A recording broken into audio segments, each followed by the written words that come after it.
시청자 여러분 안녕하십니까? 신통방통 윤태훈입니다. 자, 오늘 아침 신문부터 만나보겠습니다. 조선일보 보시죠. 코인 단돈 1원. 이제 앞으로 국회의원 후보자들, 당선인들의 경우에 단돈 1원이라도 코인이 있다면 재산 신고해야 하는 것으로 법안을 만들었습니다.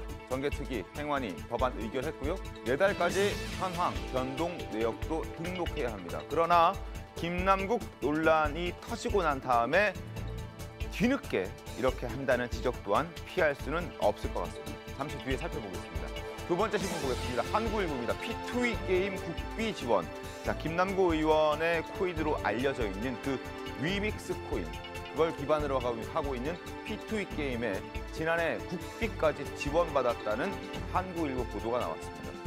문체부에서 P2E 5개 게임에 무려 20억 원을 지원했다라는 내용입니다. 위믹스 코인과 관련된 2개 업체도 포함되어 있고, 그러나 이러한 여러 가지 P2E 게임이 여전히 우리나라에서는 불법이기 때문에 이런 사업에 불법 규정된 게임 사업에 예산을 투입했다는 건 왜 그랬을까? 이런 의문도 남아 있습니다. 잠시 뒤에 자세하게 살펴보겠습니다. 마지막으로 조선일보 보십시오. 입학하자마자 휴학. 자, 우리나라 최고 대학이라 불리는 서울대 이야기입니다. 서울대에서 신입생 225명이 입학하자마자 휴학했다고 합니다.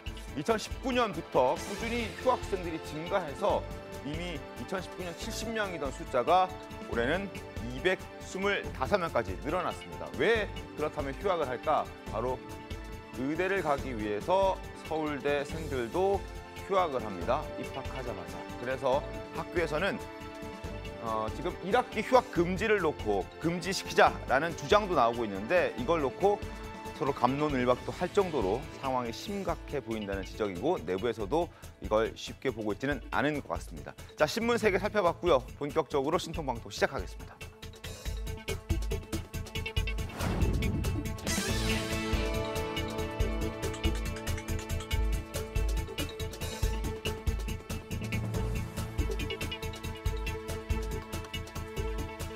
자, 문서도 김남국 의원의 자명이 일주일 넘게 이어지고 있습니다. 지금까지 드러난 코인 보유 정황을 볼 때 김남국 의원의 개인적 투자가 아닌 자금 세탁 혹은 대선 자금 의혹으로까지 불이 번지고 있습니다. 지금부터 네 분의 출연자들 모시고 자세하게 살펴보겠습니다. 반갑습니다. 안녕하세요. 자, 김남국 의원 지난 9일이었죠. 가상자산 현금화에 대해서 지난 대선 기간 440만 원밖에 인출 안 했다라고 해명했었는데, 저희 TV조선의 취재 결과 거짓으로 밝혀졌습니다. 과거 김남국 의원의 목소리부터 들어보겠습니다. 실명제 직전에 현금 인출한 적이 있어요? 440만 원 인출했습니다. 작년 대선 기간 1월부터 3월까지 한 4차례에 걸쳐서 인출한 겁니다. 440만 원? 용도는 이제 매달 100에서 150만 원 정도인데요. 부모님 용돈. 대선 자금이다. 대선 자금이 이용됐다. 터무니없는 사실이고요. 2022년 1월부터 3월까지 ATM에서 현금으로 제가 인출한 게 440만 원밖에 안 됩니다. 이미. 자, 김남국 의원 저렇게 해명했습니다만 저희가 취재한 결과 사실이 아닌 것으로 드러났습니다. 화면 보시죠. 자, 업비트에서 지난해 2월 중순부터 3월 말 사이에 쪼개기를 해가면서 인출을 했는데, 코인과 연계되어 있는 계좌로 인출을 했습니다. 무려 금액은 2억 5천만 원 이상이었습니다. 자, 지난해 3월 9일이 대선이었는데 그 전후로 2억 5천만 원이나 되는 거액을 쪼개기 인출했다. 혹시 대선 자금으로 쓰인 것 아니냐라는 그런 지적들이 나오는 이유입니다. 어떻습니까? 가능성이 좀 있다고는 보여지는데, 이게 이제 대선 전후거든요. 네. 2월 중순부터 3월 말이면 3월 9일에 대선이 있었으니까 대선 끝나고서도 계속 인출을 했던 얘기잖아요. 네. 그렇게 되면 글쎄 대선 후에 여러 가지 뒤처리를 위해서 이제 현금이 필요했을 수도 있겠다. 이렇게 보기는 하지만, 일단 대선 자금일 가능성? 글쎄 약간 이제 물음표가 쳐지는 대목이죠. 네. 대선 자금이라고 한다면 대선 전에 찾았을 가능성이 훨씬 높다고 보는 것이 합리적인 분석이고요. 네. 다만 이제 본인은, 그러니까 김남국 의원의 해명이 자꾸 조금 왔다 갔다 하는 측면이 있어요. 입장문에서는 5월 8일 나오는 입장문에서는 전체 계좌에서 자기가 1월부터 3월 말까지 찾은 게 440만 원 뿐이다 이렇게 얘기를 했었어요.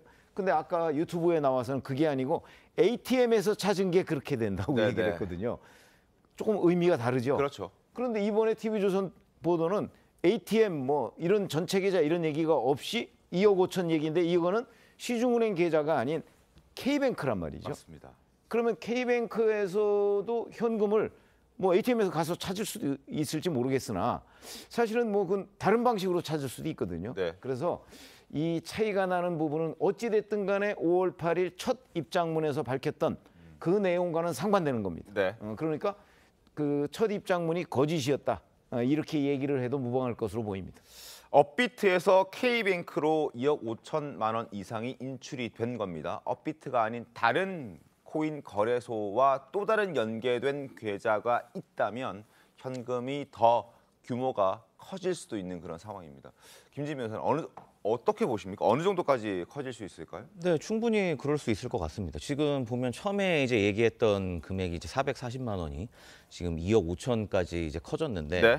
뭐 본인 좀 전에 해명을 했지만 이거 뭐 부모님 용돈이라고 이렇게 얘기도 했잖아요. 그럼 엄청난 이제 효자신 건데 2억 5천을 이렇게 인출해서 정말 부모님께 드렸다면 그 K뱅크라는 이제 김남국 의원이 제가 볼 때는 기존에 얘기했던 부분은 네. 뭐 시중 은행이나 아니면 뭐 변호사들이 이제 재판할 때 통상 얘기하는 뭐 시중 5대 은행 뭐 이런 부분에서 자기가 이제 큰 은행에서 인출을 했다 뭐 이런 부분으로 좁혀서 네. 얘기를 한 것 같아요. 좁혀서 얘기해서 거기에서 440만 원이라고 얘기를 한 것 같으로 보여지고 지금 이제 업비트 같은 경우에 제가 이 사건들 보면서 좀 이 연결된 은행들 어떻게 인출되나 이런 분들 좀 살펴봤는데 업비트는 또 K뱅크고 다른 또 어떤 코인 상장하는 업체에서는 또 다른 은행하고도 연결이 돼 있고 다양한 그 좀 작은 은행이라고 해야 되나요? 이런 은행하고도 많은 연관이 돼 있습니다. 그러면 K뱅크 같은 경우에도 좀 알아보니 거의 뭐 편의점에서도 이제 막 인출할 수 있을 정도로 예, 지금은 굉장히 좀 보편화가 돼 있더라고요. 그런 상황에서 보면 지금 업비트와 K뱅크를 통해서 인출한 게 한 2억 가까이 지금 드러났다 하면 네.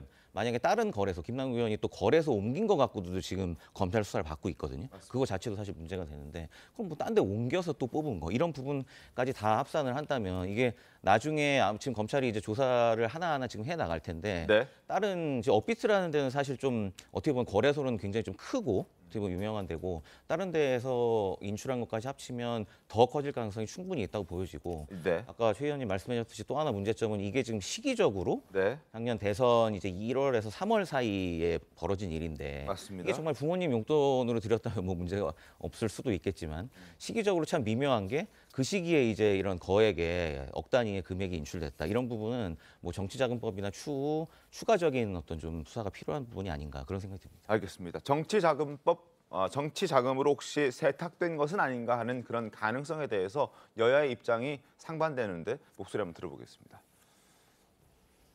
이재명 뭐 대선 때 쓰인 자금이라는 취지에 주장하시는 것 같은데요. 좀 어떻게 보세요? 시기적으로 보면 그런 의심을 할 수 있는 소지가 충분히 있죠. 이것이 통상적인 투자일까? 아니면 자금 세탁의 의심이 있는 것 아닐까? 개똥 같은 소리 하고 있는 거예요. 제가 그때 대선을 제가 관장했고 모든 자금을 집행하고 움직이는 것을 제가 다 총괄했는데 아주 투명하게 합법적 자금만으로 지출을 했다. 다시 한번 밝히겠습니다. 그리고 근데 그런 식으로 아무리 몰아가잖아요. 우리가 예. 없어도 김남국 의원 코인 털어서 대선 치르는 당이 아닙니다. 네, 김남국 의원 코인 털어서 대선 치르는 당은 아니다 이렇게 얘기합니다. 손정 변호사님 어떻습니까? 네, 당시에 이제 민주당이 지금 그 제1당 아니겠습니까? 네, 그러다 네. 보니까 의석수에 비례해서 지금 어찌 보면 선관위에서 국고보조금이라든지 이런 걸 지원을 받거든요. 제가 알기로도 400 거의 400억 넘죠. 넘는 돈이 아마 대선 자금으로 쓰였을 텐데 뭐 당시에 뭐 가장 많이 든 돈이 옛날같이 뭐 돈 선거는 아니고 홍보비가 가장 많이 들어가지 않겠습니까? 어차피 이것은 다 적법하게 지급될 수밖에 없는 투명한 지급이라고 생각을 하고요. 뭐 저는 우상호 의원이 당시에 어떤 총괄선대본부장으로서 아마 이 부분을 정확하게 알고 계실 거라 생각을 하고 있고 저는 저 해명이 정확하다라고 생각을 하고요. 네. 뭐 이 부분과 관련해 가지고 지금 뭐 대선 자금이다라는 부분은 조금 뭐 국민의힘에서 그렇게 뭐 의혹을 충분히 저는 제기할 수는 있습니다만은 사실이 아니다. 김남국 의원이 그만큼 그리고 실제 대선 이재명 후보의 경선 때는 수행실장이었지만은 본선 기간 중에는 오히려 수행실장이라든지 오히려 좀 더 측근에서는 멀어졌거든요. 수행실장을 이제 한준호 의원이 하게 되면서 김남국 의원은 좀 그 역할에서 벗어났어요. 그리고 오히려 뭐 온라인 소통본부장 이런 걸 해가지고 뭐 오히려 이제 이런 SNS라든지 이런 걸 오히려 주로 담당을 했었기 때문에 뭐 대선 작은 거 관련해가지고 아마 본인이 역할을 하기는 뭐 그런 역할도 있을 수 없었고요. 저는 이건 좀 과도한 의혹 제기가 아닌가 싶습니다. 그 대선 자금에 두 가지 의미가 있는데요. 대선으로 벌었느냐, 대선에 썼느냐. 일단 대선으로 벌었다는 그 대선 자금은 맞습니다. 왜냐하면 이재명 대표의 NFT 펀드, P2E 게임 합법화 공약 등등 네. 대선과 관련된 주요 이벤트로 김남국 의원의 코인 시세가 폭등했기 때문에 대선으로 돈 번 의미의 그 대선 자금은 맞고요. 지금 쟁점이 되는 것은 대선 때 썼느냐인 부분인데 대선을 위해서 썼느냐. 그 부분도 뭐 우상호 의원이 이야기하는 것처럼 합법적인 선거 보전금 굉장히 많이 나오죠. 네. 하지만 그건 쓰기 위해서 용처라던가 이 증빙 내역을 매우 꼼꼼하게 선관위에 제출을 해야 됩니다. 그거 잘못 삐끗했다가 영수증 신고 잘못했다가는 선관위에서 바로 조사 들어와서 당 전체가 힘들어질 수 있어요. 근데 김남국 의원이나 국회의원 정도 되면 특히나 김남국 의원이 온라인 소통 단장을 했지만 그 7인의 소속으로 이재명 대표 최측근 7명 안에 드는 의원 정도면 자기의 어떤 개인 조직이나 개인 세력으로 대선을 막 조력하는 역할을 분명히 했을 겁니다. 네. 그런 사람들을 챙기는데 합법적으로 증빙이 불가능한 자금을 본인의 코인 매각 대금으로 썼을 가능성은 여전히 남아있기 때문에 네. 지금 어디에 있는지 모를 김남국 의원이 하루빨리 국민과 언론들 앞에 나타나서 이 2억 5천의 용처에 대해서 또 추가적인 자금에 대해서 해명을 하지 않는 한 네. 대선 자금이라는 의혹을 받아도 민주당이 억울해하면 안 되는 거죠. 알겠습니다. 자, 그리고 하나 더. 어제 검찰이 김남국 의원이 이용했던 클레이 스왑 이 운영업체에 대한 압수수색을 진행했습니다. 자, 최용욱 위원님, 검찰이 구체적으로 어떤 점을 의심하고 여기를 압수수색했습니까? 이 에어드롭, 이제 각종 이벤트나 뭐 이런 것이 있을 때 네. 공짜로 주는 거 아니겠어요? 그렇죠. 그런 거를 김남국 의원이 받았다고 하니까 김남국 의원이 거기에 대해서 해명을 한 적이 있어요. 네. 그거는 달리 문제가 아니고 네. 저는 그 클레이 스왑 서비스 뭐 이런 거를 통한 거기 때문에 투명하다 이렇게 얘기를 한 거예요. 특별히 자기만 받은 게 아니라 그렇죠. 누구나 그러니까 다른 다 사람들도 받을 수도 다 있다. 이제 받은 것이다. 뭐 이런 거죠. 그게 이제 되게 뭐 어떤 이벤트를 하거나 아니면 뭐 홍보 목적 뭐 네. 이런 걸로 하거든요. 그러니까 그게 정상적인 서비스다라고 하니까 그게 정상적인 서비스인가 그걸 확인해야 되고 네. 그다음에 클레이 스왑을 압수수색하면 저기에서 얼마의 에어드롭을 받았는지 뭐 이런 부분을 아마 검찰이 확인할 수 있을 거예요. 네. 근데 에어드롭이라는 게 뭐 그렇게 그 액수가 크지는 않을 것으로 일단 짐작은 되지만 만약에 김남국 의원이 그동안에 각종 법안 발의하고 네. 그다음에 뭐 이 P2E 규제 완화하는 뭐 토론에 주관하고 뭐 이랬거든요. 네. 그런데 에어드롭이 다른 사람보다 훨씬 더 많이 받았다. 이러면 그것도 이제 대가성을 의심해 볼 수 있잖아요. 아마 그런 부분을 확인하기 위해서 어제 그 클레이 스왑을 운영하고 관리하는 업체를 압수수색한 것으로 이렇게 이해가 됩니다. 알겠습니다. 그리고 김남국 의원은 원래 위믹스 51만여 개, 우리도 이 가상화폐 그리고 액수로 따지면은 36억 원 정도 되는 그 가상화폐 위믹스 51만여 개를 가지고 있었는데 이걸 클레이 스왑을 통해서 교환을 합니다. 클레이페이 59만여 개와 맞바꾸게 되는데 이게 21억 원. 그래서 15억 원을 손해 보면서까지 지금 교환을 했다. 그런 의혹들이 이제 있는 겁니다. 그래서 전문가들의 얘기를 한번 들어봤습니다. 들어보시죠. 위믹스 코인의 가격하고 클레이페이 그 코인의 가격하고는 상당히 차이가 많이 났었어요. 그리고 이 클레이페이 같은 경우에는 향후에라도 지금 현재 아예 없어진 이런 코인 아닙니까? 그 누가 보더라도 이 코인을 왜 바꿨을까? 자, 무려 15억 원의 손해를 보면서까지 클레이 스왑을 통해서 코인을 교환했다라는 부분이 의심스럽습니다. 장해찬 최고위원님. 그러니까 지금 많은 전문가들이요. 김남국 의원이 위믹스를 클레이페이로 교환한 게 투자 목적이 아니다. 자금 세탁 목적이다라고 지적을 하고 있습니다. 그리고 금융정보분석원에 이상거래 신고가 접수되는 것도 자금 세탁의 가능성이 높기 때문이다라고 전문가들이 이야기를 하고 있는데요. 네. 김남국 의원의 다른 소위 말하는 잡코인 투자 양태를 보면 이분은 투신이에요. 투자의 신. 실패하는 법이 없습니다. 건드리고 들어가면 마이더스의 손처럼 시세가 폭등해요. 네. 그런데 이 클레이페이 같은 경우는 사실 위믹스라는 걸 팔아서 위믹스도 뭐 잡코인, 김치코인이라 합니다만 클레이페이 같은 경우는 도대체 정체를 잘 모르는 코인이기 때문에 손해볼 게 상당히 확률적으로 높아 보이고 실질적으로 교환 직후에 15억 가량의 손해가 바로 일어났는데 왜 이랬을까? 네. 투신이 실수를 한 것일까? 그렇다기보다는 네. 이 위믹스를 통해 번 돈을 클레이페이 업체로부터 합법적으로 이 현금으로 교환하기 위해서 클레이페이를 사는 대신에 그 금액만큼은 현금으로 보전받기 위해서 이런 식의 자금 세탁성 거래를 한 것이 아니냐라는 의혹이 불거지고 있어요. 실제로 클레이페이라는 이 코인을 발행한 발행사가요. 네. 코인 발행하고 4개월 만에 종족을 감춰버립니다. 그렇습니다. 4개월 만에 본인들이 운영하는 뭐 SNS부터 시작해서 홈페이지 뭐가 다 이제 더 이상 게시글이 올라오지 않고 그냥 유령 회사가 되어버려요.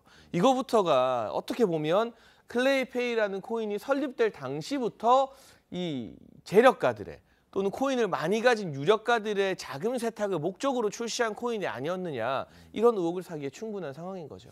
알겠습니다. 그리고 하나 더 또 살펴보겠습니다. 앞서도 신문에서 저희가 좀 소개를 해드렸는데 한 번 더 짚어드리죠. 한국일보 보겠습니다. 김남국 코인 기반을 하고 있는 플레이투언 P2E 게임 지난해 국비 지원 받았다고 합니다. 문체부에서 운영하고 있는 자금을 가지고 지금 콘텐츠 진흥원에서 이 사업을 진행했는데 여기에 P2E 게임 5개 업체가 포함이 됐다. 그리고 위믹스 코인과 관련된 업체도 여기에 2개나 포함이 됐다. 그런데 P2E 게임에서 벌어들인 어떤 그 토큰이나 그리고 유무형의 결과물을 실제 우리가 거래하고 있는 통화로 바꿀 수는 없습니다. 그걸 우리나라에서 금지하고 있습니다. 그런데 이 금지하고 있음에도 불구하고 20억이 넘는 사업비를 문화체육진흥원이 문체부가 지원했다는 게 왜 이렇게 지원했을까 의문이 남는 부분입니다. 당시에 문체부 장관은 황희 의원인데요. 혹시 연관성이 있을까요, 최동 위원님? 그러니까 문재인 정부의 거의 말기죠. 네. 작년 2월이라고 합니다. 2월에 저 결정이 이루어졌다고 하니까 문재인 정부의 결정이죠. 그렇죠. 저게. 그러니까 이상하다. 왜냐하면 보통 이제 불법인 그 사업에 정부 예산을 지원하지 않거든요. 그럼요. 그렇죠. 그러니까 이게 콘텐츠진흥원에서 불법인 거를 알았을 거라고요. 그런데도 저 사업에 지원을 했다. 20억이 넘는 걸 지원했다는 거는 누군가 불법을 눈 감고 지원했을 가능성. 그러면 로비가 국회를 상대로만 이루어진 게 아니고 네. 결국은 저런 지원 정부에도 이루어진 것 아니냐 하는 의심을 충분히 해볼 만한 거죠. 왜냐하면 윤석열 정부 들어서는 지원을 하지 않기로 했거든요. 맞습니다. 그렇기 때문에 불법인 사업에 웬일로 정부가 돈을 저렇게 많은 걸 해서 뭐 지원한다는 얘기는 그걸 육성한다는 얘기잖아요. 맞습니다. 근데 지금 불법인데 불법을 앞뒤가 안 맞는 육성하겠다. 얘기죠. 그런 점에서 본다면 작년 2월에 저 결정이 어떤 과정을 통해서 이루어졌는가 하는 부분을 충분히 또 뭐 들여다봐야 되는 대목이 아닌가. 그 어떤 로비 차원에서 그렇게 생각합니다. 어떻습니까? 근데 이것이 당시에 어떤 P2 NFT라든지 그다음에 P2E라든지 이런 부분은 문재인 정부 때 상당히 좀 관심이 많이 갔던 분야예요. 그 당시만 하더라도 우리가 지금 시점에서 역산해서 이 부분을 생각하니까 아니 왜 이걸 했지? 이렇게 생각하겠지만은 당시에는 게임 산업이라든지 이런 부분에서 육성을 굉장히 많이 하려고 했거든요. 특히나 이 윈메이드라든지 넷마블이라든지 뭐 이러한 게임 업체들이 어디를 공략을 하려고 그랬냐면 중국 시장을 노렸거든요. 중국의 시장을 노리는데 거기에 대한 밑받침이 됐던 게 P2E, 어떠한 게임을 운영함으로써 어찌 보면 이러한 그 계속 어떤 안에 그 게임 안에서의 어떠한 뭐 이러한 뭐 가상화폐라든지 이런 것들을 벌 수 있게끔 하는 뭐 이걸 보고 또 어떤 분은 뭐 쌀 게임이라고도 하더라고요. 그러니까 뭐 이걸 적립하면 적립할수록 이게 자기의 재산이 되는 어떤 그런 것들이 된다 그래서 지금 되돌아서 이것이 불법이다라고 단정을 지어서 그때 정책을 어떤 문제가 있다 이렇게 얘기하는 것보다는 당시에는 이런 것들이 상당히 주목을 받았던 내용이고 거기에 정부 차원에서 어떤 지원을 한다는 것이 불법적인 사업을 지원한다기보다는 이러한 어떠한 산업을 어떻게 하면 적법하게 육성을 해볼까 아마 그런 차원에서 저는 아마 예산이 투여가 됐을 거라 생각을 하고요. 지금에서 이것을 되돌아서 불법이라 단정짓는 것은 좀 과도한 해석이 아닌가 싶습니다. 이 지원했을 때랑 지금의 상황이 좀 다르다. 당시에는 불법 당시에도 불법이긴 했습니다만 그걸 적법하게 지원하고 성장시킬 것을 고민했다면 지금은 이제 불법이기 때문에 그걸 하지 않는다. 시점이 다르기 때문에 이걸 좀 다르게 봐야 된다. 지금의 기준으로 잣대로 그때 당시를 단죄해서는 안 된다. 뭐 이런 얘기를 해주셨는데 김진지 변호사님 어떻습니까? 그러니까 좋게 말하면 뭐 육성이라고 볼 수도 있죠. 근데 공무원들이 굉장히 이례적인 게 공무원들이 기본적으로 예산을 집행할 때는 근거 규정이라는 게 있어야 됩니다. 법에 이게 어떻게 이 돈을 집행할 때 이 어떤 그 과정을 거쳐서 집행을 해야 돼. 이게 법률에 다 규정이 돼 있어야 되거든요. 근데 심지어 아까 뭐 지금 현재와 지금을 뭐 과거와 지금을 비교하셨지만 현재까지도 이 토큰이나 이런 가상 자산에 대해서 어떤 증권화가 돼 있지 않습니까? 기본적으로 규율 자체가 안 돼 있어요. 아직까지도. 그러니까 자본시장법에서도 지금 이런 사업들을 한다. 그러면 뭐 지원보다는 정부 쪽에서는 약간 예외 규정을 둬서 뭐 산업적으로 육성한다. 이렇게 진행을 하고 있지. 여기다가 돈을 쏟아붓는다? 이거는 사실 공무원 사회에서는 어떻게 보면 좀 있을 수가 없는 일이거든요.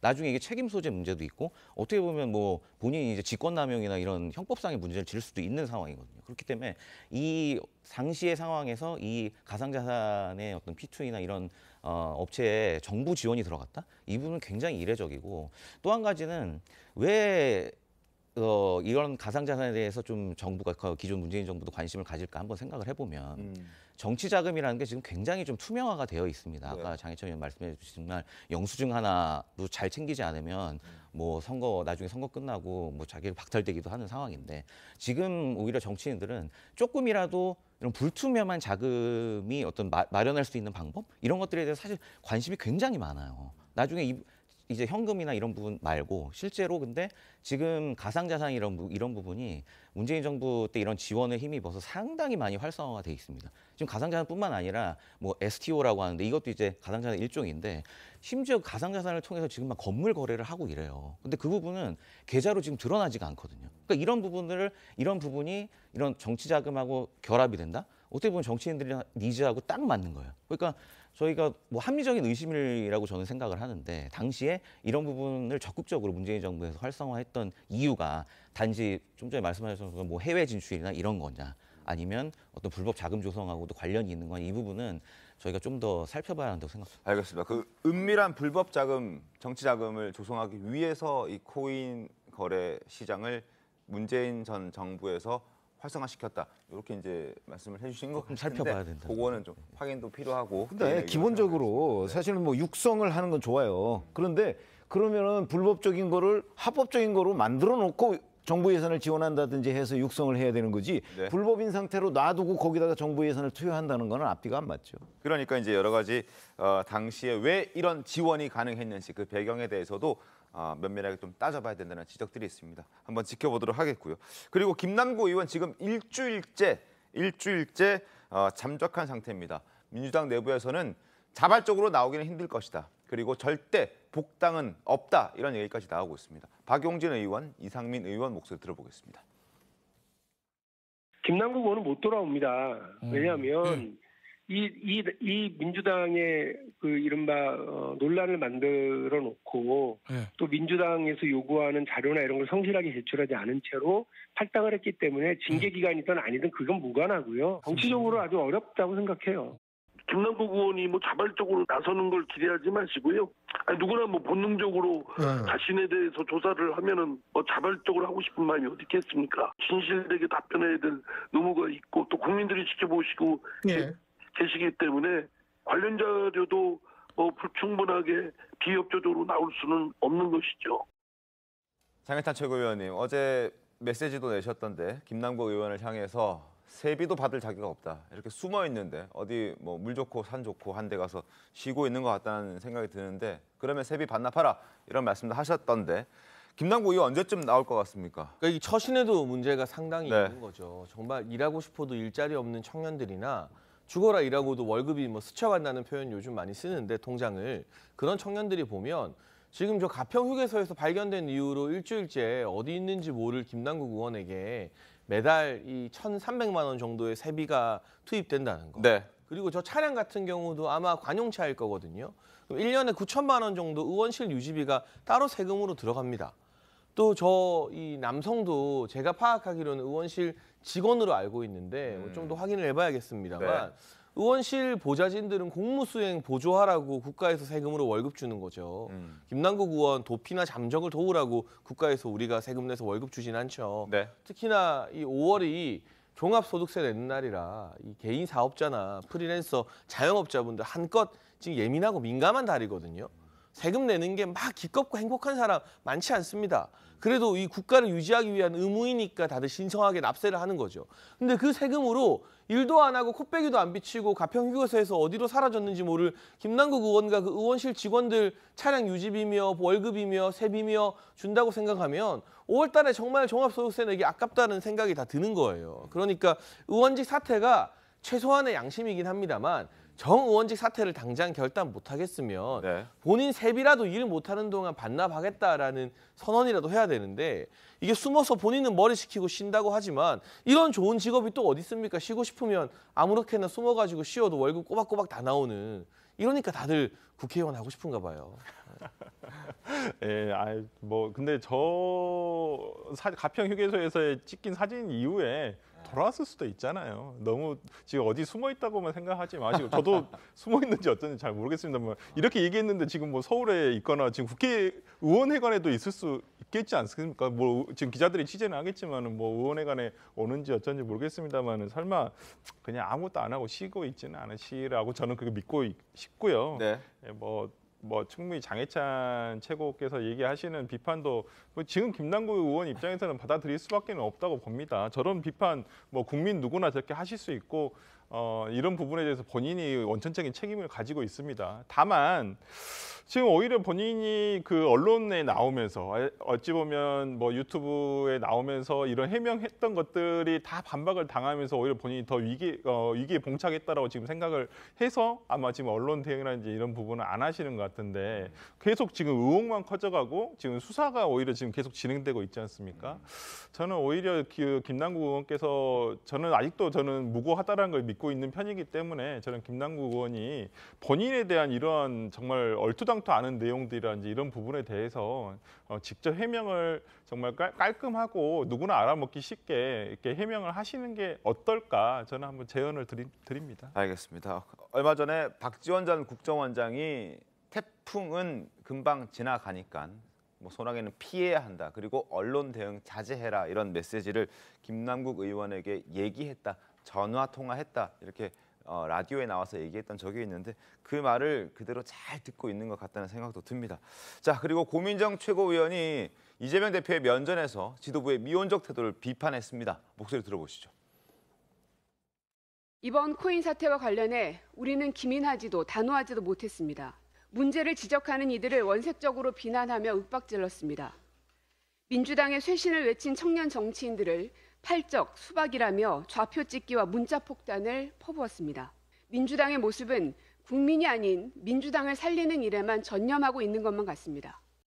자, 이재명 지도부의 최고위원인 고민정 의원이 이렇게 이재명 대표 면전에서 비판적인 목소리를 낸 건 바로 지지율이 급락하고 있기 때문입니다. 신문 보겠습니다.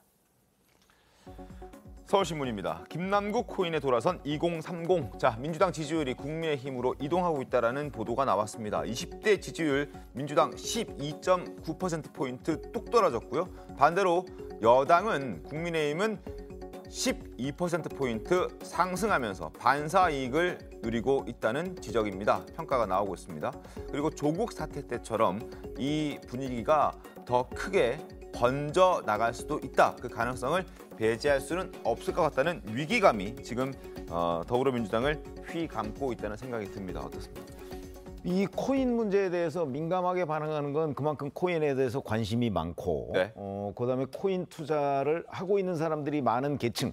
이건 역시 2030이죠. 아마 코인 투자로 인해서 돈을 번 사람보다 손해를 본 사람이 훨씬 많을 겁니다. 김남국 의원이 저런 식으로 코인 투자 때문에 상당한 액수를 현금화했다 이렇게 얘기하는데 사실은 몇백만 명이 코인 투자를 한다고 하는데 그 대부분은 사실은 코인으로 대박 친 사람은 거의 없고 다 돈을 잃은 사람들이 대부분이거든요. 그러니까 그런 사람들이 이 사태가 불법이든 아니든 간에 자기네들은 피해자라고 생각할 가능성이 대단히 높아요. 그런 사람이 민주당에 대한 지지 이걸 아마 계속 철회하고 있는 단계가 아닌가. 그래서 앞으로도 김남국 의원 사태가 더 심각해지면 심각해질수록 네. 2030의 그 민주당 외면 네. 뭐 이런 것들은 더 가속화될 가능성이 높고요. 네. 다만 그게 이제 국민의힘으로 이동하느냐에 대해서는 좀 몇 가지 이론들이 있어요. 이동하지 않고 중도층으로 빠진다는 주장을 하는 사람도 꽤 있어요. 왜냐하면 전체적으로 국민의힘과 민주당의 지지율이 큰 차이가 안 나거든요, 지금. 그렇기 때문에 그렇게 주장하는 사람들도 있으니까 그 2030이 민주당에서 지지를 철회한 이게 어디로 갈지는 조금 더 지켜봐야 될 대목이다, 이렇게 생각합니다. 알겠습니다. 자, 그리고 이재명 대표가 그 제명인의 마을에 이장직 이걸 자꾸 얘기를 하는 사람들이 있습니다. 이거라도 사퇴해라, 뭐 이런 얘기를 하는 것 같은데 한번 목소리 들어보고 이야기를 좀 이어가겠습니다. 이재명 당대표께서 제명인의 마을의 이장직을 좀 사퇴했으면 좋겠다라고 이런 말씀도 드렸었는데 정치 훌리건들로부터 민주당이 자유로워지지 못하면 집단지성이 발휘되지 못합니다. 강성 팬들이 굉장히 공격이 심하거든요. 네. 실제로 당해보지 않은 사람은 그 공격의 수위가 어느 정도인지에 대해서 알 수가 없습니다. 제명인의 마을에서 좀 나와라, 이장직 그만두라 이렇게 얘기하는데 그 부분 어떻게 보십니까? 지금 우리 여러 국정이나 인생을 논하는 과정에서 그렇게 카페가 중요합니까? 저는 인터넷 카페가 그렇게 중요한지 모르겠는데. 자, 뭐 아마 이원호 의원 같은 경우에는 당 대표를 그만두라라고 말하고 싶을 것 같은데 장찬 최고위원님, 그건 못 하겠으니까 지금 뭐 제명인의 말이라도 그만두라는 거. 근데 뭐 이원호 의원이나 이 박지원 전 비대위원장이나 제명인의 마을 이장 그만두라, 팬카페 사퇴하라는 거 저는 꽤 적절한 요구라고 생각을 합니다. 장경태 의원 말처럼 그 팬카페가 중요한 거 아니면 그거 탈퇴 왜 못합니까? 그러니까 이게 상징적인 것이거든요. 이재명 대표라는 정치인이 강성 팬덤이자 본인의 또 최대 지지 기반인 개딸들과 동조되지 않겠다. 나는 개딸의 정치인이 아니라 대한민국 전체를 위한 정치인이 되겠다는 선언적 의미가 부여될 수 있는 부분이기 때문에 당장은 이재명 대표가 저기 탈퇴하면 뭐 제명인의 마을에 가입돼 있는 회원들이나 개딸들이 막 흔들릴 수 있겠죠. 하지만 이게 장기적인 시각에서 봤을 때 민주당을 이 강성 이 좌파 정당에서 중도 지향 정당으로 끌어올리는 하나의 신호탄이 될 수 있음을 기대하고 이원우 의원이나 박지원 전 비대위원장이 주장하는 것이거든요.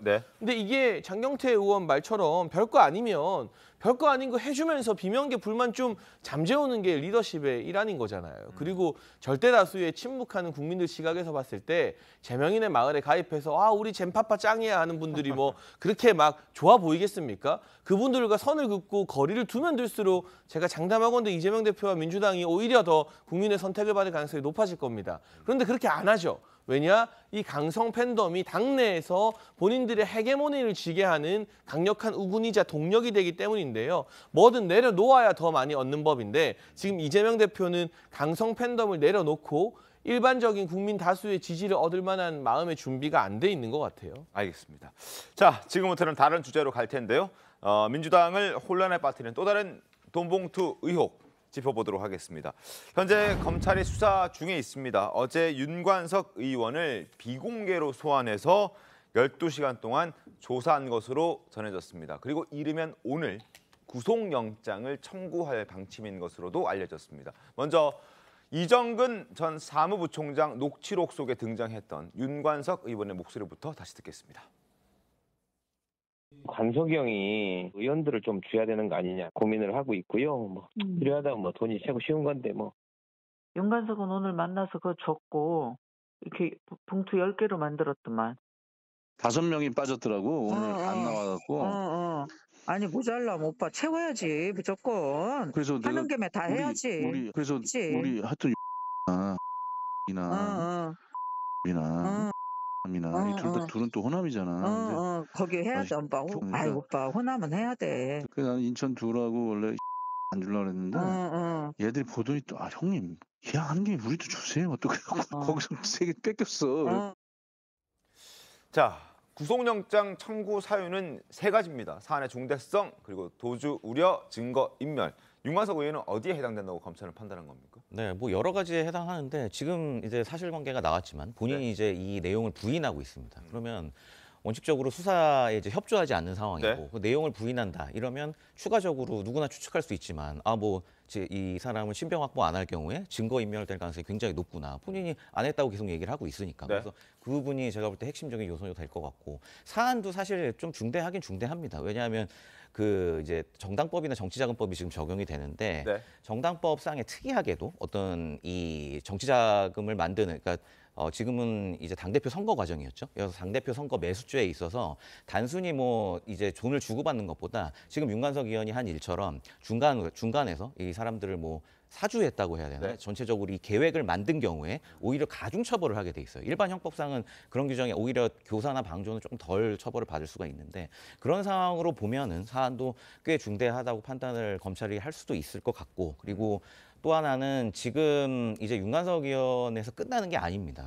보도가 나왔지만 아까 뭐 이 강내구 씨도 얘기한 거 보면 뭐 추가적으로 도움 봉투를 받은 의원들이 한 6-7명 된다 이런 진술도 나왔잖아요. 그러니까 대질 끝나고 나서 그렇기 때문에 제가 볼 때는 어떻게 보면 윤관석 의원 을 수사를 해야 지금 핵심적인 고리라고도 볼 수 있거든요. 전체적인 다음 수사를 할 때. 그렇기 때문에 그런 점을 좀 고려를 하더라도 좀 하루빨리 좀 신병을 확보해서 좀 추가적인 단서들을 확보하고 증거인멸을 막는다. 이런 차원에서 아마 구속영장 청구가 들어갈 수도 있을 것 같습니다. 알겠습니다. 검찰이 영장을 청구하면 법원이 이제 체포 동의안을 국회로 보냅니다.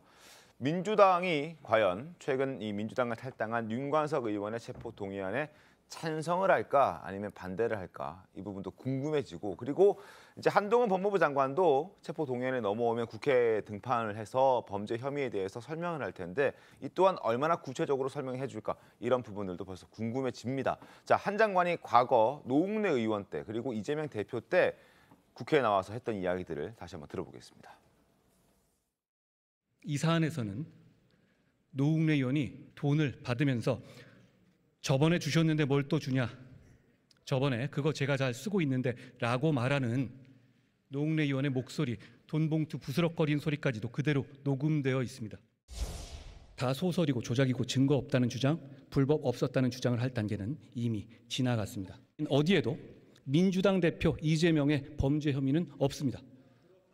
오직 성남시장 이재명의 지역 토착 비리 범죄 혐의만 있을 뿐입니다. 자. 설주환 변호사님, 어떨 것 같습니까? 국회로 체포 동의안 오면은 찬성, 반대 어떨 것 같습니까? 뭐 민주당은 지금까지 체포 동의안에 대해서 당론을 정한 바는 한 번도 없습니다. 이 부분에 대해서 국회의원, 소속 국회의원의 각자의 어떤 판단에 지금 맡기고 있는데요. 그러니까 이 부분에 대해서는 당에서도 상당히 좀 심각하게 생각을 하고 있습니다. 지금 최근에 뭐 김남국 의원 사건도 있고 하지만은 뭐 아직 사건인지 상황인지는 모르겠습니다만은 이런 부분에서 저는 원칙론적으로 판단을 할 것이라 생각하고요. 당에서 어떠한 공식적인 당론을 내지는 않을 것이다 하는데 의원들로서는 모르겠습니다. 이걸 또 부결했었을 때 어떤 정치적 역풍 이런 것들이 있을 수가 있기 때문에 좀 쉽지 않은 판단이라고 저는 생각합니다. 장현찬 최고는 어떻게 전망하세요? 그런데 이 체포 동의안이라는 것도 첫 단추가 중요하거든요. 근데 노웅래 의원 사건처럼 명확한 증거가 확보된 이 정치 관련된 사건을 제가 시사평론 몇 년을 했지만 몇 번 본 기억이 없어요. 그러니까 집에서 거액의 수억 원대의 돈다발이 나왔잖아요. 그리고 뭐 장례식 부조금이다 출판기념회다 했는데 이 지폐 연 번호 확인해 보니까 시기적으로 안 맞았죠. 그러니까 이 정도면 아무리 노웅래 의원이 설령 뭐 이재명 대표 측근이라 해도 체포 동의를 해줘야 되는데 이재명 대표 방탄용으로 노웅래 의원이 지금 뭐 친명계 주류도 아닌데 그냥 막아줬어요. 체포 동의안을 부결해줬어요. 그럼 이제 그 다음에는 누가 와도 노웅래 의원과 비교해봤을 때 다 부결해주기가 쉬워지는 거죠.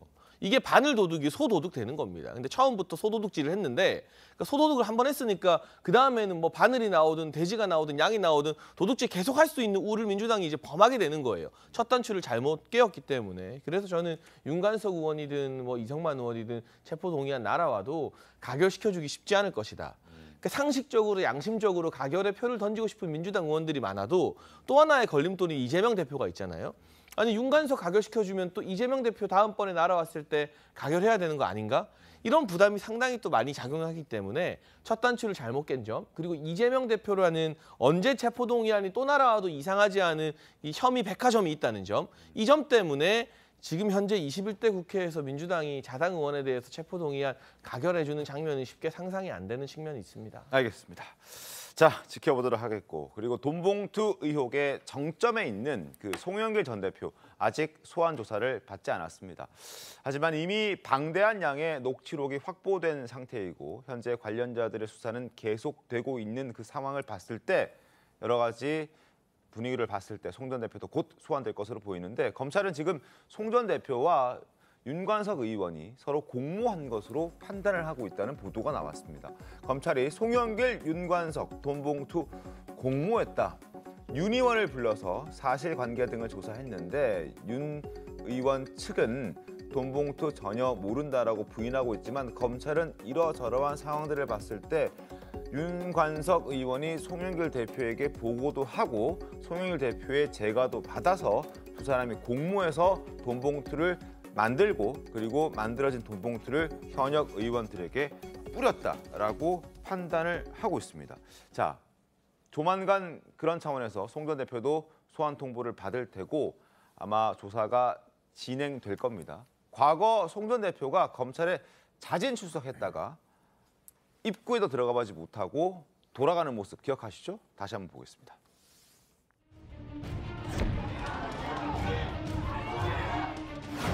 오늘 그 검사님을 면담할 수가 있을까요?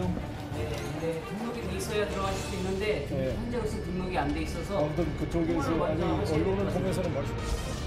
존경하는 국민 여러분, 검찰의 수사 대상이 된다는 것은 정말 고통스러운 일입니다. 증거에 기초한 수사를 해야지 사람들을 마구잡이로 불러서 별건 수사로 협박하고 윽박질러 진술을 강요하는 전근대적 수사는 안 됩니다. 인디안 기우제처럼 뭔가 나올 때까지 수사한다는 마구잡이 수사는 심각한 인권 침해로 연결될 것입니다. 자, 송 전 대표가 프랑스 파리에서 귀국하고 얼마 안 돼서 저렇게 이제 일종의 쇼라는 지적이 있었죠. 저 검찰 출석을 자진해서 하겠다라고 해서 갔는데 조사 받지도 못하고 검찰청 문지방도 넘지 못하고 이제 돌아왔는데요. 아마 이번에도 소환 통보 받으면 뭐 당연히 가겠죠. 뭐 어떻게 될 것 같습니까? 현역 의원이 아니기 때문에 사실은 소환 통보를 거부할 수가 없는 상황이죠. 물론 뭐 날짜 정도야 조율을 할 수 있을지 모르겠으나 그래서 아마 소환 통보를 받으면 당연히 본인은 갈 수밖에 없을 거고요. 가지 않으면 여러 가지 다른 뭐 체포영장이나 이런저런 문제들이 생길 수 있거든요. 근데 이제 문제는 지금 윤관석 의원이든 이성만 의원이든 가서 다 부인했단 말이죠. 네. 그 부인한 것 때문에 송영길 전 대표에 대한 추궁, 검찰이 추궁할 수 있는 자료 확보가 과연 제대로 돼 있느냐. 진실은 뭐 송영길 전 대표와 그 윤관석 의원이 공모했을 가능성이 대단히 높다고 저도 보지만 네. 그러나 그거를 입증을 해야 될 거 아니겠습니까? 네. 그런 점에서 본다면 조금 더 수사가 뒤로 밀리는 것 아닌가. 그러니까 돈 봉투를 받았다는 그 현역 의원들 조사 이후로 밀리는 것 아닌가 저는 개인적으로 그렇게 전망하고 있습니다. 순서상 보면은 현역 의원들이 먼저 조사를 받는 게 맞겠죠. 최정점에 있는 송영길 대표 맨 마지막 조사 받는 게 그게 순서상으로는 뭐 맞죠? 네, 그렇습니다. 지금 뭐 어쨌든 문제가 되는 법이 아까 말씀드렸지만 혐의가 정당법상의 이제 당대표 선거 매수죄입니다. 그러면 당시 이제 당대표 선거에 나왔던 사람이 누굽니까? 송영길 대표이기 때문에 네, 마지막에 수사를 받는 게 맞는 거고 아까 뭐 화면에도 잘 나왔지만 이제 그때 셀프 출석하셔서 좀 약간 어떻게 보면 굉장히 좀 그리고 법조인이신데 저런 식으로 절차를 모르시지 않으셨을 것 같고 다른 의도가 있었을 것 같은데 그래서 저렇게 좀 망신을 당한 사례도 있는데 지금 제가 볼 때는 수사가 어느 정도 진척이 됐다고 보여지는 게 나온 자료들을 보면 우리가 계속 녹취록 얘기만 했잖아요. 그 이정근 사무부총장의. 근데 지금 이제 대질 뉴스 나오는 거 보면 이제 혐의자들을 각각 대질하고 대질 신문을 하다 보면 또 다양한 변수들이 있습니다. 왜냐하면 각자의 아무리 봐도 공범인 사람들도 각자의 이해관계가 다르기 때문에 굉장히 의도치 않은 진술이 또 하나씩 툭툭 튀어나오거든요. 그 얘가 아까 강내구 감사도 대질 조사가 끝나고 나서 현역 의원들이 또 추가적으로 자기가 돈을 줬다 이렇게 또 예상치 못한 진술이 나왔잖아요. 그러니까 이런 부분들, 이런 진술들도 종합하고 그다음 기존 녹취록도 어느 정도 분석이 된 상태라면 아마 이제 지금 단계에서는 최종적으로 송영길 전 대표를 이제 소환해서 조사해야 될 시점이 아닌가 그런 생각이 듭니다. 알겠습니다. 상황 좀 지켜보도록 하겠습니다. 다음 순서로 가겠습니다. 자.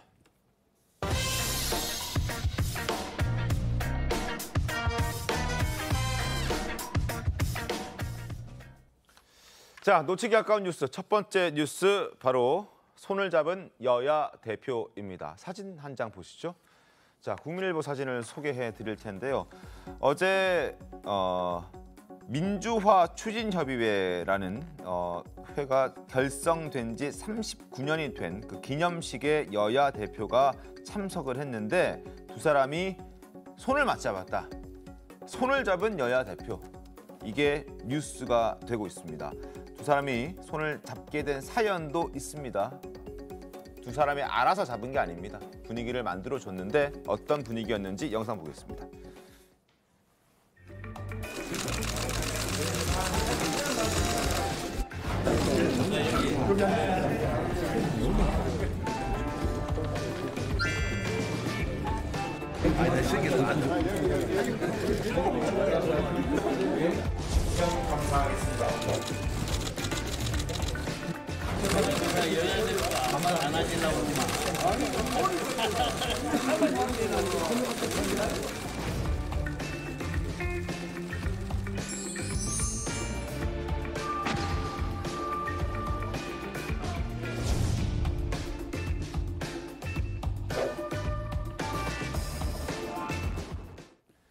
자, 김무성, 이석현 두 전 의원의 선배들의 어떤 도움을 받아서 김기현 대표와 이재명 대표가 그 손을 잡았습니다. 어제 모습 어떻게 보셨습니까? 지금 이제 여야 대표가 손을 잡은 거잖아요. 근데 네. 어제 자리는 민추협 기념식입니다. 네. 민추협은 사실은 야당 지도자 DJ와 YS가 그 손을 잡고 만든 단체거든요. 그렇습니다. 전두환 정부 때죠. 그래서 그런 의미도 되살리고 더군다나 그 김무성 전 대표의 경우에는 그 민추협에도 관여를 했거든요. 네. 그러니까 그런 아마 정신을 되살려서 여야 대표를 이렇게 옆자리에 앉히면 뭐 악수를 안 할 도리가 없잖아요. 아마 그런 그 분위기를 만든 것이 아닌가 이렇게 생각이 듭니다. 근데 5.18 그 민주화 운동 그 행사 기념식 갔을 때는 그렇게 손을 좀 잡았으면 하는 바람이 있었는데 혹시 그때 잡지 않았기 때문에 여러 비판의 목소리들이 꽤 있었습니다. 그걸 의식해서 자리를 좀 만들어주고 그리고 마지못해 손을 좀 잡는 모습을 보여준 것 아니냐 뭐 이런 생각도 할 수 있잖아요, 충분히. 네, 5.18 때는 조금 5.18은 조금 이번 올해 같은 행사에서는 조금 그 거리가 좀 있었던 것 같아요. 특히나 이제 국민의힘 같은 경우는 초점이 어찌 보면 김재원 전 최고 의원이 되겠네요. 전 최고의 현직 최고위원이기 때문에. 사고죠. 지금은 네. 이제 사고 상태이기 때문에 현직 최고인데.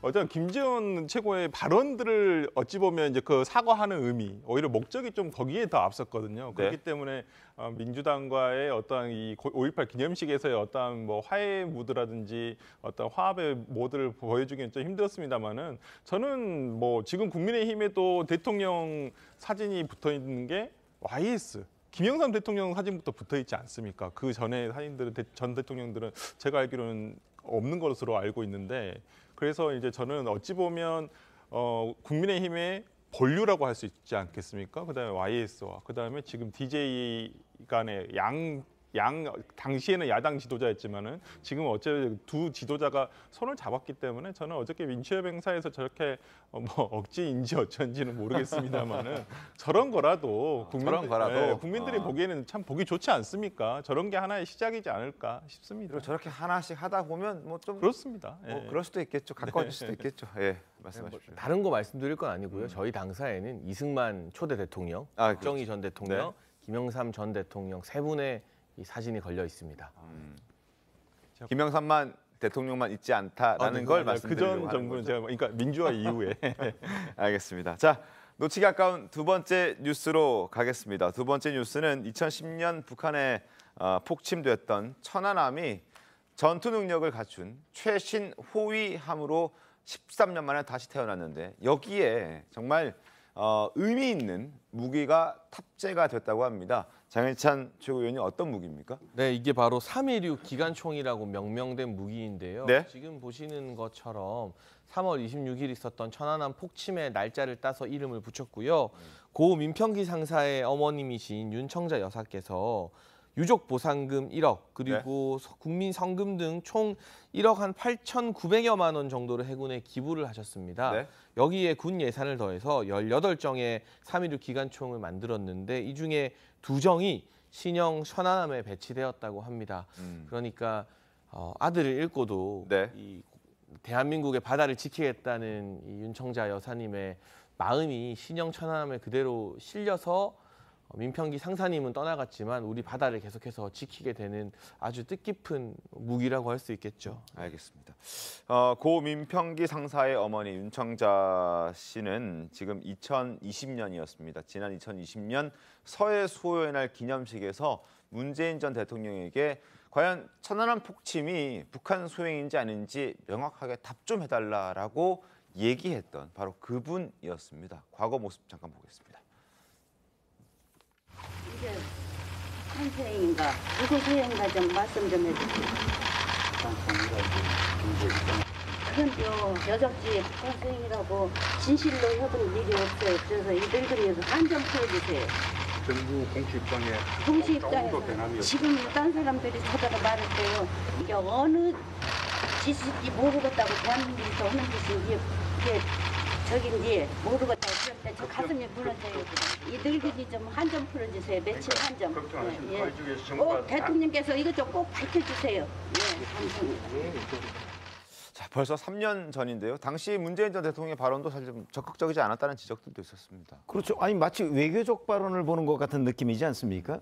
정부의 공식 입장이 뭔지 좀 육성으로 직접 얘기를 해달라 하는 게 이제 윤청자 여사의 사실 어찌 보면 한이었죠. 네, 그걸 좀 풀어달라는 건데 계속 정부 공식 입장이라고만 얘기를 하고 그게 변하지 않았다고만 얘기를 하고 천안함 폭침이 북한의 소행이라는 공식 발표, 정부의 공식 발표 그걸 얘기 안 하고 있는 거죠. 그래서 그런 점으로 본다면 너무 마지못해서 뭔가 답변을 하는 듯한 그런 인상을 줬다. 이런 것들이 사실 문재인 정부 5년 내내 계속 돼 왔던 거 아닙니까? 그러니까 이런 문제가 항상 지적을 받았던 거고요. 네. 그리고 저런 문제가 북한의 여러 도발 행위 뭐 이런 것이 쭉 열거되는 교과서 이런 데에서도 빠졌던 거 아닙니까? 그래서 그런 것들이 이제 윤석열 정부는 들어서는 이제 저런 것들이 하나씩 그런 한들이 지금 풀어져 나가는 과정이다 이렇게 이해하면 되겠습니다. 알겠습니다. 최근 교과서에 문재인 전 대통령과 김정은 북한 국무위원장의 판문점에서 악수하는 사진이 실려 있는데 지금 윤청자 여사의 소원은 이 민평기 상사의 어떤 외에 46명의 어떤 승조원의 목숨을 앗아갔던 이 천안함 폭침과 관련된 그 내용도 교과서에 좀 실어달라 이런 주장들을 좀 하고 있더라고요. 이거 가능하겠습니까? 네, 굉장히 좀 필요한 상황이라고 생각이 되는 게 지금 아직도 이 너무나도 명확하게 밝혀진 이 천안함 폭침의 원인을 두고도 또 황당한 이제 주장들을 하면서 심지어 이제 이런 진실을 호도하고 이런 46명의 이런 용사들을 욕되게 하는 그런 일들이 지금 계속되고 있습니다. 심지어 이제 이런 가짜 뉴스 이런 걸 통해서 이제 돈을 버는 사람들도 있고 그래서 이런 상황을 좀 타개하기 위해서는 어쨌거나 어떤 이런 정확한 역사적 평가 이 부분이 빨리 좀 이루어져야 일반 국민들도 이런 좀 가짜 뉴스를 통해서 어떤 황당한 좀 주장을 하는 분들이 좀 배척되고 우리 46분의 어떤 명예도 제대로 좀 회복이 될 수 있을 것 같고 심지어 교과서에 지금 2018년도에 문재인 대통령하고 이제 당시 김정은 위원장하고 악수하는 장면이 벌써 실려 있습니다. 그럼에도 그런 거는 이제 교과서에 실리는데 지금 정작 지금 안보 문제 같은 경우에 어떻게 보면 정쟁의 대상조차 될 수 없는 이런 역사적 사실도 지금 아직까지도 교과서에 실리지 않고 있다. 이런 부분은 굉장히 현 정부에서 좀 바로잡아야 될 부분이라고 생각합니다. 저 진짜 궁금한 게 문재인 전 대통령과 김정은 위원장의 악수가 교과서에 뭐라고 적혀 있는지 되게 궁금해요. 우리나라 대통령이 비핵화 믿었다가 사기당한 장면이다라고 제대로 교과서에 써 있을지 아니면 뭐 평화 어쩌고 저쩌고 하는 말도 안 되는 내용이 써 있을지 그 교과서 내용 좀 객관적이고 공정하게 들여다봐야 될 것 같습니다. 알겠습니다. 자, 세 번째 아까운 뉴스 가겠습니다. 1990년대 정말 희대의 탈옥수로 불렸던 무기수 신창원이 최근 교도소 안에서 극단적인 선택을 시도했다고 합니다. 자, 2011년에 이미 한 차례 극단적인 선택을 시도했었는데 당시에는 아버지의 사망 소식에 마음이 흔들려서 극단적 선택을 시도했다는 것으로 알려져 있는데, 자, 김진진 변호사님, 이번에는 어떤 이유 때문에 극단적인 선택을 시도했습니까? 네, 지금 나온 사실관계만 보면 이제 이런 극단적 선택을 본인이 시도를 해서 지금 의식이 없는 상태로 병원에 실려갔고, 네. 다행히 이제 의식이 어느 정도 돌아온 상태, 요 정도만 지금 내용이 나와 있고, 네. 본인이 이번에 이제 어떤 이유로 극단적 선택을 했는지는 아직 사실 명확하게 밝혀진 바는 없습니다. 본인이 뭐 지금 얘기할 상황도 아닌 것 같고, 근데 이제 말씀 주신 것처럼 11년도에 이제 아버님 돌아가시고 그 고무장갑으로 목을 맨 상태에서 이제 교도소에 발견이 됐거든요. 그때 네. 시도에 이어서 이제 두 번째인데, 이게 신창원 사건이 처음에 시작된 게 1989년입니다. 죄목은 이제 강도치사죄인데 3천만 원인가 훔치다가 이제 사람을 살해한 건데, 지금 30년 가까이 지금 계속해서 지금 이슈를 만들고 있는 거죠. 네. 자살도 그렇지만 뭐 2019년도에는 또 본인이 이제 CCTV로 본인 감시한다. 그래가지고 CCTV 또 철거해달라 이런 내용들이 나왔는데, 실제 철거됐잖아요, 그때. 네, 그때 사실 이게 실제로 철거되기도 했고, 그래서 계속해서 지금 30년 가까이 뭐 탈옥 포함해서 계속해서 좀 이슈를 만들고 있습니다.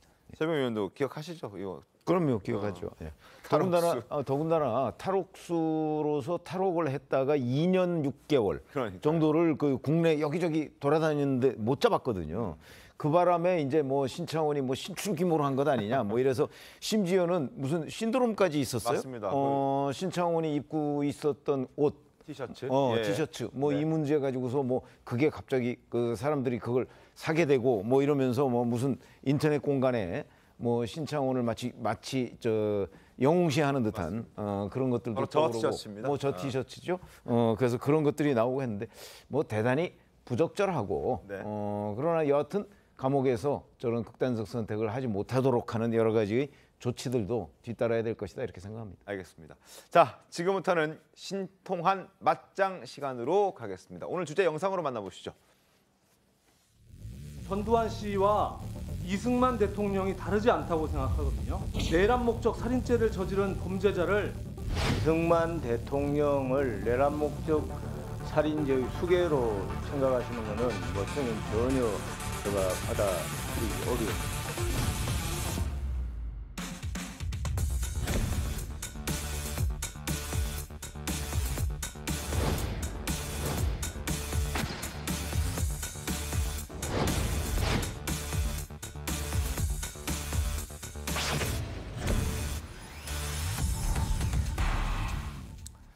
자, 국가보훈처가 다음 달 국가보훈부로 이제 다음 달부터 승격이 됩니다. 그 결정이 났죠. 국가보훈부의 초대 장관으로 지명이 된 박민식 후보자에 대한 인사청문회가 어제 국회에서 열렸는데, 바로 잠깐 영상 보여드렸던 이승만 기념관 건립 사업을 갖고 충돌이 있었습니다. 직접 다시 한번 보시죠. 이승만 기념관 건립하겠다. 이것에 대해서는 아주 후보자의 아주 강력한 어떤 신념이다. 전두환도 필요합니까? 전두환 대통령은 지금 현행법상으로 전직 대통령 예우를 받지 못하게 되어 있습니다. 그래서 그거는 뭐 논할 가치가 없다. 저는 전두환 씨와 이승만 대통령이 다르지 않다고 생각하거든요. 내란죄 수괴, 내란 목적 살인죄를 저지른 범죄자를 민주공화국에서 기념한다는 것은 어떠한 경우에도 용납할 수 없다고 생각하는데요. 이승만 대통령을 내란 목적 살인죄의 수괴로 생각하시는 것은 뭐 저는 전혀 제가 받아들이기 어려운 생각. 네. 자, 지금 진보당 얼마 전 보궐선거로 국회에 입성한 진보당 강성희 의원이 이승만 전 대통령이 내란죄 수괴다 이렇게 주장을 했습니다. 오늘 조선일보를 봤더니 본색을 드러냈다. 지금 자막 나가는데 본색을 드러낸 강성 이런 제목도 실려 있던데요. 먼저 장해찬 최고위원께 물어보겠습니다. 어떻게 보셨습니까? 저는 우리 박민식 후보자의 인내심이 대단한 것 같아요. 제가 저 자리에 있었으면 강성희 의원에게 그 입 다물라고 소리쳤을 것 같습니다. 아니 어떻게 대한민국을 건국한 많은 국민들이 국부라고 기억하는 이승만 초대 대통령에 대해서 역사적 공과를 평가할 수는 있겠습니다만 내란 목적 살인죄 수괴 어쩌고 하는 이야기를 할 수 있습니다. 아마 4.19 때문에 그런 얘기를. 저 개인적으로는 이제 위원정당으로 해산된 이석기 통진당의 후예임을 자처하는 진보당 강성희 의원을 대한민국 헌법기관 국회의원으로 인정하지 않습니다만 어쨌거나 저 자리에 운 좋게 올라갔으면 그래도 일반 국민의 상식에 걸맞은 이야기를 해야 되는 것이거든요. 저런 식으로 역사를 다 부정할 거면 자기들만의 나라를 만들던가 해야지 왜 보편적인 대한민국 국민들의 눈살을 찌푸려지게 만드는 발언을 국회에서 의원이라고 하는지 박민식 후보자의 인내심이 참 놀라울 따름입니다. 네. 저는 어저께 뭐 강성희 의원이 얘기하신 부분에 대해서 저는 뭐 비판도 가능하고 지지도 가능하다고 보입니다. 특히나 대한민국 헌법에는 헌법 전문에는 4.19 의거에 대한 정신이 명문으로 박혀져 있습니다. 그렇다고 한다면 저는 이승만 대통령이 4.19 의거가 왜 일어났죠? 3.15 이승만 정부 때 3.15 부정선거 때문에 일어난 거예요. 그로 인해서 수많은 사람들이 돌아가셨었고 저는 그렇습니다. 그렇기 때문에 저는 어저께 박민식 장관 후보자가 이 부분에 대해서 명확하게 본인의 역사관은 이승만 대통령에 대해서 어떤 추모를 하는 것이 맞다. 뭐 물론 개인에 따라서 다를 수 있습니다만은 저는 과연 이게 헌법 정신을 어기는 것은 아닌가라는 생각이 들고요. 네. 뭐 내란죄인가 아닌가에 대해서는 뭐 지난 과거의 역사에 대해서 평가의 문제이기 때문에 그것을 뭐 형법적으로 우리가 논할 가치는 별로 없다라고 생각하지만 뭐 강성희 의원의 지적에 대해서도 뭐 그 하나의 평가라고 저는 생각을 하고요. 강성희 의원 본인의 평가라고 생각을 하고 어찌 되었든 간에 지금 이승만 전 대통령에 대한 뭐 추모 사업을 기념관을 건립한다. 저는 한번 물어보고 싶어요. 진짜 어저께 민주당의 강병원 의원이 잘 지적을 했다고 저는 생각을 하는데 네. 이승만 독립운동가로서의 이승만인지 아니면 이승만 대통령에 대한 것인지 불분명해요. 어저께 박민식 장관 후보자 이 부분에 대해서 정확하게 얘기를 못했어요. 이 부분에 대해서 460억의 예산이 들어간다고 하는데 본인이 얘기하기로는 아무것도 추진되고 있는 게 없다라고 얘기를 하는데 보훈처에서는 이미 보고서가 올라가고 있어요. 그리고 예산 책정이 돼 있거든요. 장채고가 얘기를 좀 해야겠네요. 아니 독립운동가이자 대통령 다 담아야 되는 거죠. 대통령으로서도 그 어려운 국제 정세에서 한미동맹을 지금처럼 강화시킨 초대를 쌓았고 그리고 많은 이 민주당 정치인들이 뭘 모르고 비판합니다만 이승만 전 대통령이야말로 아주 강고한 반일주의자였거든요. 일본에 대해서 절대 호의적이지 않았어요. 그런 부분과 이 한미동맹의 토대를 쌓았던 대통령으로서의 업적 그리고 독립운동가로서의 족적을 다 담아야 되는 거고요. 제가 이승만 초대 대통령의 과가 없다, 완전 무결하다고 주장하는 게 절대 아니지 않습니까? 역사적 인물에 대해서는 공가를 따져봤을 때 공이 더 크면 그 부분에 대해서 기리는 기념관은 다 있죠. 노무현 전 대통령 기념관은 그럼 왜 있습니까? 부동산 폭등으로 나라를 정말 어렵게 만들었고 그리고 어쨌거나 불미스러운 뇌물 스캔들에 휘말려서 수사를 받으셨던 분이잖아요. 그래도 그러한 과가 있음에도 불구하고 국민들이 좋게 기억하는 부분이 있고 공도 어느 정도 있으니까 한미 FTA나 이라크 파병이나 이런 부분이 있기 때문에 노무현 기념관도 짓고 뭐 다른 전직 대통령 기념관도 짓는 것인데 왜 이렇게 대한민국의 어떤 건국의 아버지라고 불리는 초대 대통령에 대해서만 박한 평가를 해야 되는지 그게 좀 납득이 잘 안 되는 부분입니다. 저는 이승만 대통령에 대해서는 우리나라에서 지금까지 기리지 않았던 이유도 있다고 봐요. 왜 그러냐면 이승만 대통령 마지막에 어떻게 됐습니까? 하야하신 다음에 외국으로 가셨어요. 하와이에서 생을 마치셨고요.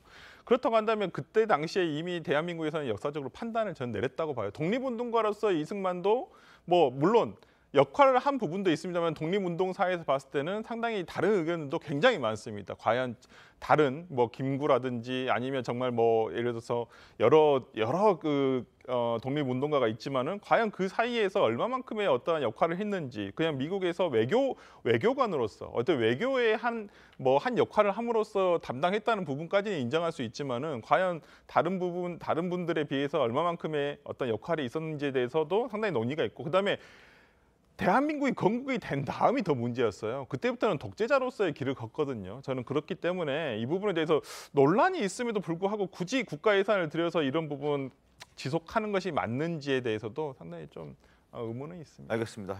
방송 함께 보고 계시는 시청자 여러분도 한번 생각해 보셨으면 좋겠다는 생각이 드는군요. 자, 그리고 일본 후쿠시마 얘기를 잠깐 해보겠습니다. 지금 시찰단이 지금 일본에 가서 지금 시찰을 하고 있는 중입니다. 그런데 한 장의 사진이 논란이 되고 있습니다. 사진 보여주시죠. 바로 이겁니다.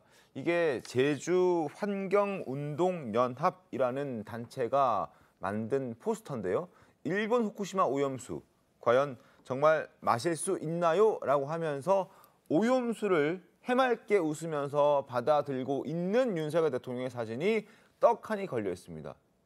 과연 의도는 무엇이고 저걸 왜 저렇게 했을까? 문제는 없을까? 잠깐 얘기해 보겠습니다. 장초가 어떻습니까?